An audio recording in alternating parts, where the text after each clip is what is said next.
ಯಾರಿಂದಲೂ ಆಗದೇ ಇರುವಂಥದ್ದು ಸಿದ್ದರಾಮಯ್ಯನವರಿಂದ ಆಗಬಹುದು ಅನ್ನುವಂಥ ನಿರೀಕ್ಷೆ ಇತ್ತು. ಅದು ಕೂಡ ಸದ್ಯಕ್ಕೆ ಹುಸಿಯಾದಂತೆ ಕಾಣಿಸ್ತಾ ಇದೆ. ನೋಡೋಣ, ಅಟ್ಲೀಸ್ಟ್ ಮುಂದಿನ ದಿನಗಳಲ್ಲಾದರೂ ಇದಕ್ಕೆ ಸ್ಪಂದಿಸುವಂತ ಕೆಲಸವನ್ನ ಸರ್ಕಾರ, ಅದರಲ್ಲೂ ಸಿಎಂ ಸಿದ್ದರಾಮಯ್ಯನವರು ಮಾಡ್ತಾರಾ ಅನ್ನುವಂಥದ್ದು.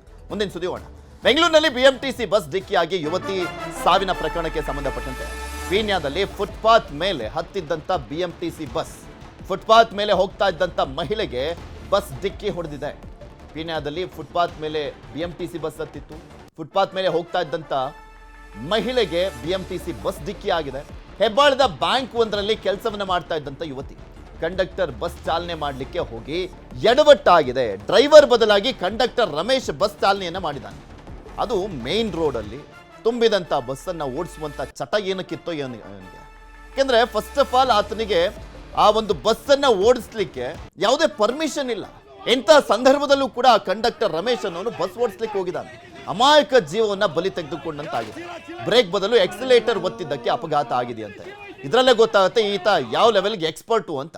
ಫುಟ್ಪಾತ್ಗೆ ಬಸ್ ನುಗ್ಗಿಸಿದ್ದಂಥ ಕಂಡಕ್ಟರ್ ರಮೇಶ್ ಬೀದಿ ಬದಿ ಹೋಟೆಲ್ನಲ್ಲಿದ್ದಂಥ ಇಬ್ಬರಿಗೂ ಕೂಡ ಗಾಯ ಆಗಿದೆ. 6 ಜನರಲ್ಲಿ ಓರ್ವ ಮಹಿಳೆ ಚಿಕಿತ್ಸೆ ಫಲಕಾರಿಯಾಗದೆ ಸಾವನ್ನಪ್ಪಿರುವಂಥದ್ದು. ಉಳಿದ 5ರಲ್ಲಿ ಮತ್ತೋರ್ವ ಮಹಿಳೆಗೆ ಕಾಲು ಮುರಿದು ಗಂಭೀರವಾದಂಥ ಗಾಯ ಆಗಿದೆ. ಮತ್ತೋರ್ವ ವ್ಯಕ್ತಿಗೆ ಗಾಯ, ಇನ್ನುಳಿದ 3ರಿಗೆ ಸಣ್ಣ ಪುಟ್ಟ ಗಾಯ ಆಗಿರುವಂಥದ್ದು. ಇಲ್ಲಿ ಕೇಸ್ ರಿಜಿಸ್ಟರ್ ಮಾಡಬೇಕು. ಒಂದು, ಆ ಬಸ್ಸನ್ನು ಓಡಿಸ್ತಾ ಇದ್ದಂಥ ಚಾಲಕ ಯಾವನಿದ್ದಾನೆ ಅವನು ಇವನಿಗೆ ಬಸ್ ಓಡಿಸುವಂತ ಕೊಟ್ಟಿರುವಂಥದ್ದು, ಆತನ ಮೇಲೂ ಕೇಸ್ ಹಾಕಬೇಕು. ಮತ್ತೊಂದು ಕಡೆ ಮೇನ್ಲಿ ಕೊಲೆನೇ ಇದು, ಲಿಟ್ರಲಿ ಕೊಲೆ ಮಾಡಲಾಗಿದೆ. ಆತನ ಮೇಲೆ ಬಿಡಬಾರ್ದು ಮಾತ್ರ. ಆ ಕಂಡಕ್ಟರ್ನ ಯಾಕೆ ಹುಚ್ಚಾಟ ಆಡಬೇಕಾಗಿತ್ತು ಅಲ್ಲಿ ಬಸ್ಸನ್ನು ಓಡಿಸುವಂಥದ್ದಕ್ಕೆ? ಆಕೆ ಏನು ರೋಡ್ ಮೇಲೆ ಹೋಗ್ತಾ ಇದ್ಲು, ಫುಟ್ಪಾತ್ ಮೇಲೆ ಹೋಗ್ತಾ ಇದ್ದಂಥ ಯುವತಿ ಸಾವನ್ನಪ್ಪಿದ್ದಾಳೆ ಅಂದ್ರೆ ಹಣೆ ಬರಹ ನೋಡಿ. ನಾವು ತೋರಿಸ್ತಾ ಇದ್ವಿ, ಮೊನ್ನೆ ಎಲ್ಲ ನೋಡ್ತಾ ಇದ್ವಿ, ಮಾತಾಡ್ತಾ ಇದ್ವಲ್ಲ. ಅಲ್ಲಿ RCB ಇವ್ರನ್ನ ನೋಡಬೇಕು ಅಂತ ಬಂದಿದ್ದಂಥ ಜನ ಕಾಲ್ ತುಳಿತಕ್ಕೆ ಬಲಿ ಆದರೆ, ಏನೋ ಟ್ರಿಪ್ಗೆ ಹೋಗೋಣ ಅಥವಾ ಎಲ್ಲೋ ಹೋಗೋಣ ಅಂತ ಹೋದಂಥ ಕಾಶ್ಮೀರದಲ್ಲಿ ಯಾವ ರೀತಿಯ ಕೊಲೆ ಆಯಿತು, ಆಮೇಲೆ ವಿಮಾನದಲ್ಲಿ ಹೋಗ್ತಾ ಇದ್ದಂಥವ್ರು ಯಾವ ರೀತಿಯಾಗಿ ಸಾವನ್ನಪ್ಪಿದ್ರು. ಇಲ್ಲಿ ಫುಟ್ಪಾತ್ ಮೇಲೆ ಏನು ಆಗ್ದಲೇ ಇರಲಿ, ಆಕ್ಸಿಡೆಂಟ್ ಆಗ್ದಲೇ ಇರಲಿ ಅಂತ ಫುಟ್ಪಾತ್ ಮೇಲೆ ಜವಾಬ್ದಾರಿಯಿಂದ ಹೋಗುವಂಥ ಸಂದರ್ಭದಲ್ಲೂ ಸಾವನ್ನಪ್ಪಿದ್ದಾರೆ. ಇನ್ನು BMTC ಕಂಡಕ್ಟರ್ ಎಡವಟ್ಟಿಗೆ ಯುವತಿ ಬಲಿ ವಿಚಾರ ಸುಂಕದ ಕಟ್ಟೆ ಲಕ್ಷ್ಮಿ ಆಸ್ಪತ್ರೆ ಮುಂದೆ ಕುಟುಂಬಸ್ಥರು ಆಕ್ರೋಶವನ್ನು ವ್ಯಕ್ತಪಡಿಸ್ತಾ ಇದ್ದಾರೆ. ಅಪ್ಪ ಅಮ್ಮನನ್ನ ಅವಳೇ ದುಡಿದು ನೋಡ್ಕೊಳ್ತಾ ಇದ್ಲು, ದುಡ್ಡು ಕೊಟ್ರೆ ಹೋದಂತ ಜೀವ ಬರುತ್ತಾ? ಅಧಿಕಾರಿಗಳ ವಿರುದ್ಧ ಮೃತ ಸುಮಾ ಅಕ್ಕ ಗಿರಿಜಾ ಅವರು ಆಕ್ರೋಶವನ್ನು ವ್ಯಕ್ತಪಡಿಸಿದ್ದಾರೆ. ಆಸ್ಪತ್ರೆಗೆ ಆಗಮಿಸಿರುವಂತ BMTC ಅಧಿಕಾರಿಗಳು ಆಸ್ಪತ್ರೆಗೆ ಬಂದಿದ್ದಾರೆ. ದುಡ್ಡು ಕೊಟ್ರೆ ಹೋದಂತ ಜೀವ ಬರುತ್ತಾ ಅಂತ ಕೇಳ್ತಾ ಇದ್ದಾರೆ. ಅಧಿಕಾರಿಗಳ ವಿರುದ್ಧ ಇದು ಆಕ್ರೋಶ. ಅಧಿಕಾರಿಗಳು ಯಾರು ಕೂಡ ಡ್ರೈವಿಂಗ್ ಬರಲಿಲ್ಲ ಅಂದರೂ ಕಂಡಕ್ಟರ್ ನೀನು ಓಡಿಸಪ್ಪ ಅಂತ ಹೇಳೋದಿಲ್ಲ. ಇದರಲ್ಲಿ ಅಧಿಕಾರಿಗಳ ಮೇಲೆ ಹೆತ್ತಾಕುವಂಥ ತಪ್ಪು. ಆದರೆ ಆ ಕಂಡಕ್ಟರ್ ಮಾಡಿರುವಂಥದ್ದು ಮಾತ್ರ ಕೊಲೆನೇ ಇದು, ಇನ್ನೇನು ಅಲ್ಲ. ಪರ್ಮಿಷನ್ ಇಲ್ಲ ಅಂದರೂ ಕೂಡ ಆ ಒಂದು ಬಸ್ಸನ್ನು ಯಾಕೆ ಓಡಿಸಕ್ಕೆ ಹೋದ?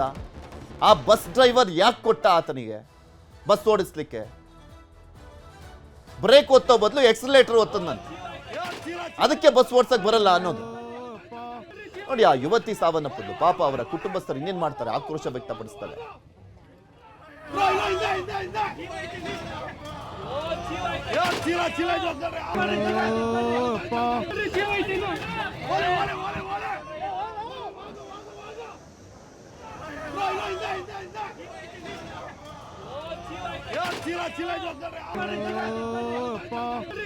ಆಕ್ಸಿಡೆಂಟ್ ಆಗಿದೆ ಸರ್. ಸುಂಕದಗಡೆ ಟಿಫನ್ ಕಟ್ಸ್ಕೊಳ್ಳೋನಾಗ ಡ್ಯೂಟಿಗೆ ಹೋಗಿ ಟಿಫನ್ ಕಟ್ಸ್ಕೊಳ್ಳೋಕೆ ಅಂತ ಹೋಗಿದ್ದಾರೆ.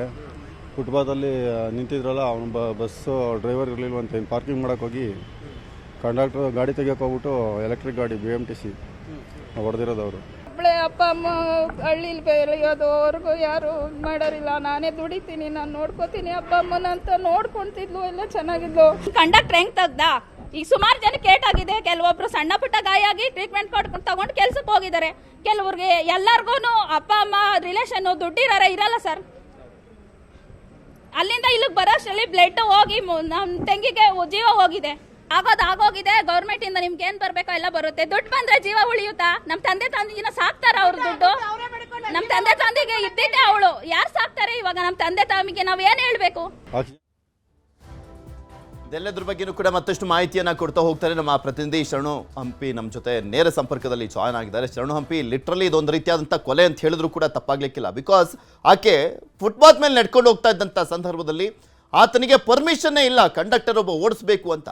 ಇಲ್ಲಿ ಸರಿಯಾಗಿ ಕ್ರಮವನ್ನು ಕೈಗೊಳ್ಳಬೇಕಾಗಿದೆ, ಸರಿಯಾದಂಥ ಕೇಸನ್ನು ಹಾಕಬೇಕು. ಯಾಕೆಂದ್ರೆ ಒಂದು ಆತನಿಗೆ ಪರ್ಮಿಷನ್ ಇಲ್ಲದೆ ಇರುವಂಥ ಸಂದರ್ಭದಲ್ಲಿ ಓಡಿಸಿರುವಂಥದ್ದು, ಮತ್ತೊಂದು ಕಡೆ ಚಾಲಕ ತನ್ನ ಜವಾಬ್ದಾರಿಯನ್ನು ಮರೆತು ಆ ಕಂಡಕ್ಟರ್ಗೆ ಆ ಬಸ್ಸನ್ನು ಓಡಿಸಿರುವಂಥದ್ದು. ಯಾವ ರೀತಿಯಾಗಿಲ್ಲ ಆಕ್ರೋಶ ವ್ಯಕ್ತವಾಗ್ತಾ ಇದೆ, ಏನು ಕ್ರಮ ಕೈಗೊಂಡಿದ್ದಾರೆ?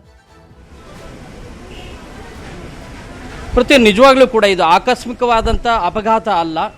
ಯಾಕಂದ್ರೆ ಇದು ಅಪಘಾತ ಅಲ್ಲದೆ ಇದನ್ನು ಕೂಡ ಕೊಲೆ ಅಂತಾನೆ ಈ ಸಂಬಂಧಿಕರೆಲ್ಲರೂ ಕೂಡ ಆಕ್ರೋಶವನ್ನು ವ್ಯಕ್ತಪಡಿಸ್ತಾ ಇದ್ದಾರೆ ಮತ್ತು ದೊಡ್ಡ ಆಪಾದನೆಯನ್ನು ಮಾಡ್ತಾ ಇದ್ದಾರೆ ಮತ್ತು ಅದು ಮೇಲ್ನೋಟಕ್ಕೆ ಸ್ಪಷ್ಟವಾಗಿ ಕಂಡು ಬರ್ತಾ ಇದೆ. ಇಲ್ಲಿ BMTC ಚಾಲಕನ ನಿರ್ಲಕ್ಷ್ಯ ಎದ್ದು ಕಾಣ್ತಾ ಇದೆ. ಯಾಕಂದ್ರೆ BMTC ಚಾಲಕ ಅಥವಾ ಸಿಬ್ಬಂದಿ ಅಲ್ಲದೆ ಇರಬಹುದು, ಆದರೆ ಚಾಲಕನಾಗಿ ಕಾರ್ಯನಿರ್ವಹಿಸ್ತಾ ಇದ್ದಾನೆ ಟಾಟಾ ಕಂಪನಿಯ ಗುತ್ತಿಗೆ ಆಧಾರದ ಚಾಲಕನಾಗಿ. ಆದರೆ ಇಲ್ಲಿ ಕಂಡಕ್ಟರ್ ಆಗಿ ಕಾರ್ಯನಿರ್ವಹಿಸಬೇಕಾದಂಥ ರಮೇಶ್ ಏನಿದ್ದಾನೆ, ಕಂಡಕ್ಟರ್ ಆಗಿ ಕಾರ್ಯನಿರ್ವಹಿಸಿದೆ, ಡ್ರೈವರ್ ಆಗಿ ನಾನು ಕಾರ್ಯನಿರ್ವಹಿಸ್ತೇನೆ ಅಂತೇಳಿ ನಿಂತಿದ್ದಂಥ ಬಸ್ಸನ್ನು ತೆಗೆದುಕೊಂಡು ಯೂಟರ್ನ್ ಮಾಡ್ಲಿಕ್ಕೆ ಹೋಗಿ ಈಗ ಒಂದು ಜೀವನ ಬಲಿಯನ್ನು ತೆಗೆದುಕೊಂಡಿದ್ದಾನೆ. 5 ಈಗ ಅದರಲ್ಲಿ 2 ಗಂಭೀರವಾದಂಥ ಗಾಯ ಆಗಿದ್ದಾರೆ ಮತ್ತು ಇಲ್ಲಿ ಕುಟುಂಬದ ಸದಸ್ಯರೆಲ್ಲರೂ ಕೂಡ ಆಕ್ರೋಶವನ್ನು ವ್ಯಕ್ತಪಡಿಸ್ತಾ ಇದ್ದಾರೆ.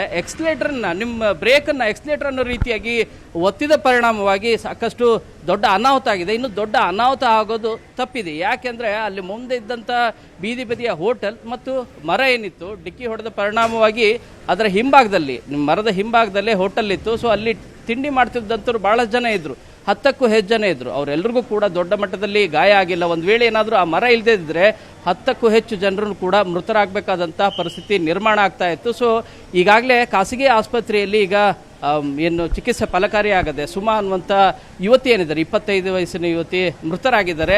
ಅವರಿಗೆ 50,000 ರೂಪಾಯಿ ಪರಿಹಾರ ಕೊಡಲಿಕ್ಕೆ BMTCಯ ಅಧಿಕಾರಿಗಳು ಬಂದಿದ್ದರು. ಆ ಸಂದರ್ಭದಲ್ಲಿ ಕುಟುಂಬದ ಸದಸ್ಯರೆಲ್ಲರೂ ಕೂಡ ಆಕ್ರೋಶವನ್ನು ವ್ಯಕ್ತಪಡಿಸಿದ್ರು. ಯಾಕಂದರೆ ಇಲ್ಲಿ ಸಾವಾಗಿದೆ, ಸಾವಿನ ಸಂದರ್ಭದಲ್ಲಿ ಯಾವ ರೀತಿಯಾಗಿ ನಡೆದುಕೊಳ್ಬೇಕು, ಮಾನವೀಯತೆಯೇ ಇಲ್ಲದೇ ಇರೋ ರೀತಿಯಾಗಿ ಅವರು ತಮ್ಮ ಕಾರ್ಯವನ್ನು ಮಾಡ್ತಿರೋದ್ರ ಬಗ್ಗೆನೂ ಕೂಡ ಆಕ್ರೋಶವನ್ನು ವ್ಯಕ್ತಪಡಿಸಿದ್ರು. BMTC ಚಾಲಕರ ನಿರ್ಲಕ್ಷ್ಯ ಇಲ್ಲಿ ಸ್ಪಷ್ಟವಾಗಿ ಎದ್ದು ಕಾಣ್ತಾ ಇದೆ ಅಂತೇಳಿ ಇಲ್ಲಿರುವ ಸಂಬಂಧಿಕರು ಇದ್ದಾರೆ, ಅವ್ರನ್ನೇ ಮಾತಾಡ್ಸಾ ಹೋಗೋಣ ಏನು ಹೇಳ್ತಾರೆ ಅಂತೇಳಿ. ಮೇಡಮ್, ತಾವು ಹೇಳ್ತಾ ಇದ್ರಿ ಆಗಲೇ ಮಾತಾಡ್ತಾ, ನಿಜವಾಗ್ಲೂ ಕೂಡ ಇದು ಕೊಲೆನೇ ಅಂತ ಹೇಳಿ. ಈ ರೀತಿಯಾಗಿ ಈ ಹಿಂದೆನೂ ಕೂಡ ಸಾಕಷ್ಟು ಅವಾಂತರಗಳು ಆಗಿದಾವೆ, ಇದು ಮೊದಲೇನೇನಲ್ಲ. ಇಲ್ಲ, ಖಂಡಿತ ಇದೇನು ಮೊದಲನೇದಲ್ಲ, ಇದು ದಿನನಿತ್ಯ ಆಗ್ತಾನೆ ಇದೆ. ಮೋಸ್ಟ್ಲಿ ಮುಂದೆನೂ ಏನೂ ಚೇಂಜ್ ಆಗಿಲ್ಲ ಅಂದರೆ ಆಗ್ತಾನೆ ಹೋಗುತ್ತೆ. ನಮ್ಮದು ಕ್ವಶನ್ ಒಂದೇ, ಗೌರ್ಮೆಂಟ್ಗಾಗಿರ್ಬೋದು, ಇದು ಸಂಬಂಧಪಟ್ಟ ಅಧಿಕಾರಿಗಳು ಯಾರಿಗಾಗಿರ್ಬೋದು. ಈಗ ಬೆಳಗ್ಗೆ ಸತ್ತೋಗಿರೋ ಹುಡುಗಿಯವ್ರ ಮನೆ ಮುಂದೆ ಬಂದು 50,000 ಕೊಡ್ತೀವಿ, ಆಮೇಲೆ ನೀವು ಕಂಪ್ಲೇಂಟ್ ಕೊಡಿ, ಆಮೇಲೆ ಕೋರ್ಟಲ್ಲಿ ಇತ್ಯರ್ಥ ಮಾಡ್ಕೊಳ್ಳಿ ಅಂತ ಹೇಳಕ್ಕೆ ಬರ್ತಾರಲ್ವಾ. ಯಾರು ಇವರು ಅಧಿಕಾರ ಕೊಟ್ಟವ್ರು, ಯಾರು ಇಷ್ಟು ಹೇಳೋದನ್ನ ಅಂತ. ಒಬ್ಬ ಪಬ್ಲಿಕ್ಗೆ ಗೌರ್ಮೆಂಟ್ ಕಡೆಯಿಂದ ಜವಾಬ್ದಾರಿ ಇರೋದು ಇಷ್ಟೇನ ಸರ್? ಹಂಗಾದ್ರೆ ಒಬ್ಬ ಕಾಂಟ್ರಾಕ್ಟ್ ಎಂಪ್ಲಾಯಿ, ಅವನು ಏನೋ ಡ್ರೈವರ್ ಇರಲಿಲ್ಲ, ಕಂಡಕ್ಟ್ರು ಗಾಡಿ ತೆಗೆದ ಅಂತ ಹೇಳಿದ್ರಲ್ವಾ. ಕಂಡಕ್ಟ್ರು ಗಾಡಿ ತೆಗಿಯೋಕೆ ರೈಟ್ಸ್ ಯಾರು ಕೊಟ್ಟಿದ್ದು? ಇದೇನಾ ನೀವು ಹಂಗಾರೆ ಪ್ರೋಟೋಕಾಲ್ ಫಾಲೋ ಮಾಡ್ತಾ ಇರೋದು? BMTC ಅವ್ರು ಏನು ಫಾಲೋ ಮಾಡ್ತಾ ಇದ್ದಾರೆ? ಇದು ದಿನನಿತ್ಯ ಒಂದಲ್ಲ ಅಲ್ವಾ ಆಗ್ತಾ ಇರೋದು. ಮೊನ್ನೆ ಅಂಬೇಡ್ಕರ್ ಕಾಲೇಜ್ ಹತ್ರ ಇದೇ ಥರ ಇತ್ತು, ಇವತ್ತಾಲೆ ಬೇರೆ ಕಡೆ ಎಷ್ಟೊಂದಾಗಿದೆಯೋ ಅಂತ ನಮಗೆ ಗೊತ್ತಿಲ್ಲ. ಗೌರ್ಮೆಂಟ್ ಆಗಿ ಒಬ್ಬ ಪಬ್ಲಿಕ್ನ ಸೇವೆ ಮಾಡಲಿ ಅಂತ ತಾನೇ ನಾವು ಚುನಾಯಿಸಿರೋದು. ಅವ್ರನ್ನ ಏನು ಪ್ರೋಟೋಕಾಲ್ನ ಫಾಲೋ ಮಾಡ್ತಾ ಇದ್ದಾರೆ? ಈ ಥರನ ಸತ್ತೋಗಿರೋರು ಮನೆ ಬಂದು 50,000 ಕೊಡ್ತೀವಿ ಅಂತ ಇದೇನಾ ಪ್ರೋಟೋಕಾಲ್ ಇರೋದು? ಮೊನ್ನೆ ಇದೇ ಫಸ್ಟಲ್ಲ ಅಲ್ವಾ ಸರ್? ಇದೇ ಬೇಜವಾಬ್ದಾರಿತೆಯಿಂದ ತಾನೇ RCB ಅವ್ರ ಹತ್ರನೂ ಹೋಗಿ ಮೊನ್ನೆ 11 ಜನ ಸತ್ತೋಗಿದ್ದು. ಇದನ್ನು ಪಾಪ ದಯಾನಂದ್ ಸರ್ ಮೇಲೆ ಹಾಕಿ ಅವ್ರನ್ನ ಇದು ಮಾಡಿದ್ರಿ. ಮೊನ್ನೆ ಯಾರೋ ಗೌರ್ಮೆಂಟ್ ಪೊಲೀಸ್ ಅವ್ರ ಮೇಲೆ ಕೈ ಎತ್ತಕ್ಕೆ ಹೋಗಿ ಅವ್ರನ್ನೂ ಮಾಡಿದ್ದೀರಾ. ಇವತ್ತು ಯಾವ ಪೊಲೀಸ್ ಮೇಲೆ ಹಾಕಕ್ಕೆ ನೋಡ್ತೀರಾ? ಈ ವಿಚಾರವಾಗಿ ತಮ್ಮ ಆಗ್ರಹ ಏನು ಮೇಡಮ್ ಸರ್ಕಾರಕ್ಕೆ ಮತ್ತು ಸಾರಿಗೆ ಸಚಿವರಿಗೆ? ನಮ್ಗೆ ಒಂದೇ ಇರೋದು, ಇವತ್ತು ನಮ್ಮನೆ ಮಗಳು ಸತ್ತಿರ್ಬೋದು, ಪಬ್ಲಿಕ್ನ ನೀವು ವ್ಯವಸ್ಥಿತವಾಗಿ ಕಾಪಾಡೋಕ್ಕೆ, ಅವ್ರ ಯೋಗಕ್ಷೇಮನ ವಿಚಾರಿಸೋದಕ್ಕೆ, ಅವರು ಸುರಕ್ಷಿತವಾಗಿ ಜೀವನ ನಡೆಸೋದಕ್ಕೆ ನೀವು ಏನು ಪ್ರೋಟೋಕಾಲ್ನ ಹಾಕೊಂಡಿದ್ದೀರಾ? ನಿಮ್ಮ ಭಾಗ್ಯಗಳನ್ನ ತೊಗೊಂಡೋಗಿ ಬೆಂಕಿಗೆ ಹಾಕಿ ನಮಗೆ ಬೇಕಾಗಿಲ್ಲ.